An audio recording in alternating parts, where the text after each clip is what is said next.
हर हर महादेव शिव शंभु पार्वती ही। प्रिय तुला राशि के दर्शकों, आज जो हम चर्चा करने वाले हैं वो ना राहु महाराज, ना केतु महाराज, ना शनिदेव महाराज, ना गुरु बृहस्पति अर्थात ग्रहों को छोड़कर आपको सफलता की कुंजी अगर आपको नहीं प्राप्त हो रही है और बार बार आप प्रोग्राम देख रहे हैं, कहीं इस गोचर का कहीं उस गोचर का, और कोई भी प्रभाव आपके ऊपर नहीं पड़ रहा है, तो इस प्रोग्राम को ध्यान से देखिएगा, क्योंकि आज जो मैं चर्चा करने वाला हूं वो ग्रहों से हटकर तुला राशि वालों के लिए कि यही 27 अगस्त को पितृपक्ष प्रारंभ हो रहा है और ये पितृपक्ष 10 अक्टूबर तक रहेगा।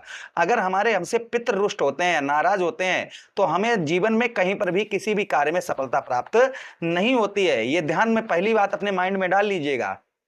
तो उसके लिए मैं अब ये जरूरी नहीं कि आपकी कुंडली में पितृदोष हो, इससे कोई मतलब नहीं है। हो सकता है कि आपके भाइयों की कुंडली में पितृदोष है, हो सकता है आपके बच्चों की कुंडली में पितृदोष हो सकता है कि आपकी पत्नी की कुंडली में पितृदोष हो, XYZ घर में किसी की कुंडली में पितृदोष होने की संभावना होती है।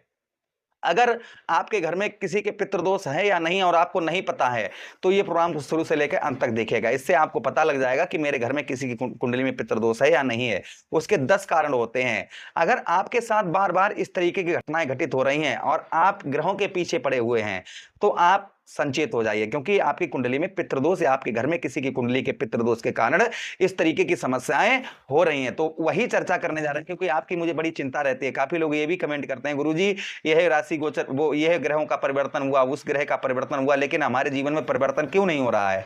तो उसका एक मुख्य कारण ये भी हो सकता है। तो इसलिए आपकी चिंता को देखते हुए, आपकी कमेंटों को देखते हुए हम पितृपक्ष के प्रति एक प्रोग्राम आप लोगों के लिए लेकर आए हैं। तो वो 10 घटनाएं सुनिए सबसे पहली, जो पितृदोष की ओर संकेत करती हैं। अगर आपके साथ ऐसा होता है, और एक बार नहीं, लाइफ में जब से आप पैदा हुए हैं और बार बार इस तरीके की घटनाएं घटित होती हैं, तो आपको इस पितृपक्ष में सिर्फ 2 उपाय कर लेने हैं। 2 उपाय से वह पितृदोष आपकी कुंडली में, आपके बच्चों की कुंडली में, किसी की कुंडली में पितृदोष हो, तो वह पितृदोष आपका समाप्त हो जाएगा और पितरों का आशीर्वाद आपको मिलेगा। तो आपको सफलता की कुंजी अपने आप मिल जाएगी। चलिए चर्चा करते हैं और एक एक चीज आपको समझाते हैं। नमस्कार, मैं ज्योतिष आचार्य शिवराज शास्त्री आप लोगों का हार्दिक स्वागत कर रहा हूं। ये प्रोग्राम आपके लगन पर आधारित है, आपकी चंद्र राशि पर आधारित है। आपको दोनों चीजें नहीं पता, मेरी लगन क्या है, मेरी चंद्र राशि क्या है, तब वहां स्थिति में इस प्रोग्राम को आप नाम राशि पर भी देख सकते हैं। अगर आप अपनी जन्म कुंडली पर परामर्श विश्लेषण विस्तार पूर्वक अच्छी तरीके से अनलिमिटेड समय के साथ में करवाना चाहते हैं, तो आप हमारे दिए गए नंबर पर संपर्क करके अपनी जन्म कुंडली का परामर्श विश्लेषण विस्तार पूर्वक अच्छी तरीके से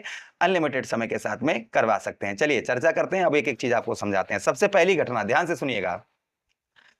विवाह में बार बार रुकावट आना। अगर आप काफी उम्र हो चुकी है और आपका अभी तक विवाह नहीं हुआ है, ध्यान से सुनिए कि रिश्ता आता है, यानी कि रिश्ता तो द्वारे पर आता है, बात आगे बढ़ती है, बात भी आगे बढ़ती है, लेकिन अंतिम समय पर किसी कारण से विवाह रुक जाता है या रिश्ता टूट जाता है, तो ये किसकी ओर संकेत करता है? ये पितृदोष की ओर संकेत करता है। अब देखिए पितृदोष को कैसे पहचाने। अगर सूर्य और राहु, अगर सूर्यदेव भगवान राहु से पीड़ित हैं, तो ये पितृदोष की ओर इशारा करता है। दूसरा, राहु की पंचम भाव पर दृष्टि पड़े या नवम भाव पर दृष्टि पड़े, या फिर आपके पंचम भाव पर या नवम भाव पर राहु बैठे हों, तो पितृदोष बनता है। आपके पंचमेश कौन है? शनिदेव महाराज हैं, और नवमेश कौन है? बुध महाराज हैं। अगर ये पीड़ित हैं, तो कहीं ना कहीं तो भी पितृदोष की ही ओर इशारा करते हैं। चलिए, अब पहली आपने घटना सुन ली, अब दूसरी सुनिए। संतान से जुड़ी परेशानियां।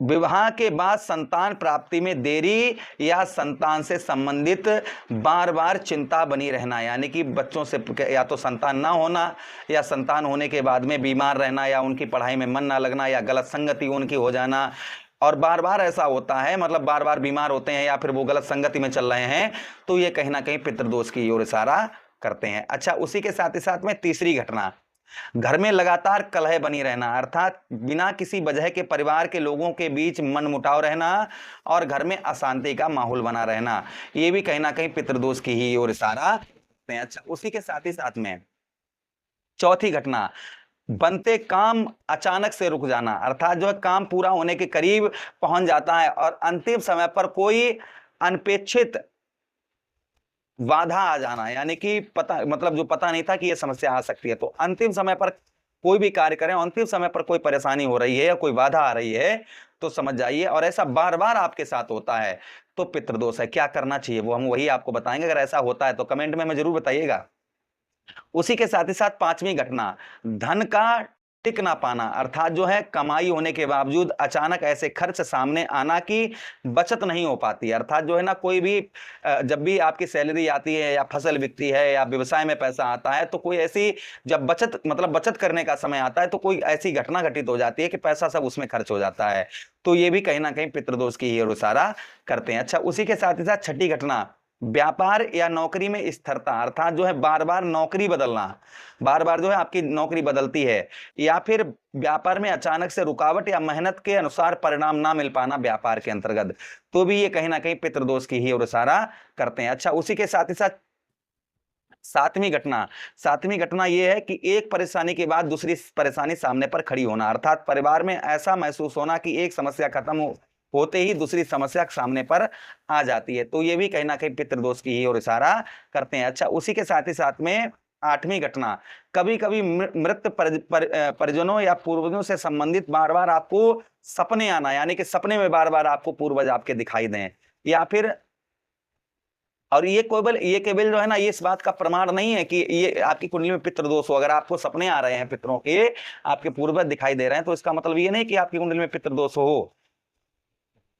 लेकिन कहीं ना कहीं हमें संकेत करते हैं पूर्वज की, हाँ हमें इस चीज की कमी है या ये समस्या है, ये बताते हैं, तो उसको पूरा करना चाहिए। नौवीं घटना, शुभ कार्य के समय बाधा आना, जैसे किसी का विवाह कर रहे हैं तो उसमें बाधा आ रही है, गृह प्रवेश करना चाह रहे हैं तो उसमें बाधा आ रही है, नया व्यवसाय या किसी बड़ी कार्य में बड़े कार्य करना चाह रहे हैं उसमें अचानक से रुकावट आ जा रही है, तो कहीं ना कहीं ये पितृदोष की ओर इशारा करते हैं। 10वीं घटना, पीढ़ियों से चली आ रही समस्याएं, जैसे परिवार में विवाह पीढ़ियों से चला आ रहा है कि किसी का विवाह नहीं हो रहा है या विवाह में हमेशा परेशानी होती है, संतान से जुड़ी हुई परेशानियां पीढ़ियों से चली आ रही है, धन या पारिवारिक विवाद जैसी समस्याएं, ये अगर आपकी पीढ़ियों से चली आ रही हैं तो भी ये कहीं ना कहीं जो है ये संकेत पितृदोष की ओर देती हैं। अब क्या उपाय करने हैं? सबसे पहला उपाय, आपके जो मान सम्मान पक्ष के लोग हैं जिनके पैर आप छू सकते हैं, जैसे भांजा हो गया, दामाद हो गया, उनको घर पर बुलाएं, विध पूर्वक जो है उनको भोजन करवाएं, वस्त्र दान करें, तथा जो है उनको दान दक्षिणा करें, और पितरों के लिए पितरों से प्रार्थना करें कि जो है हम अपना कर्तव्य कर रहे हैं, मुझसे कोई गलती हुई हो तो क्षमा करें, ऐसा मन में सोचकर उनको भोजन करवाएं, और उनको सुबह प्रातःकाल जब वो जाएं, रात भर उनको रोकें, अगर नहीं रुक पा रहे हैं तो उनको जो है भोजन करवाएं, भोजन करवाने के बाद दान दक्षिणा दान करें इसी पितृपक्ष में, तो कहीं ना कहीं पितृ हमारे प्रसन्न होते हैं। दूसरा उपाय, कौओं को और गायों को लगातार, यानी कि 10 अक्टूबर 27 अगस्त से लेकर 10 अक्टूबर तक उनको भोजन करवाएं अपने सामर्थ्य के अनुसार, इससे पितृ हमारे प्रसन्न होते हैं। तीसरा उपाय, आपको जो करना है वो सूर्यदेव भगवान को रोजाना पितृपक्ष में जल दें, और सूर्यदेव भगवान से प्रार्थना करें, विनती करें कि अगर मुझसे कोई भूल हुई है और गलती हो रही तो हमारे पितरों से कहकर हमें क्षमा करवाएं, ऐसा विनती करें आप सूर्यदेव भगवान से, इससे भी पितृदोष समाप्त होता है।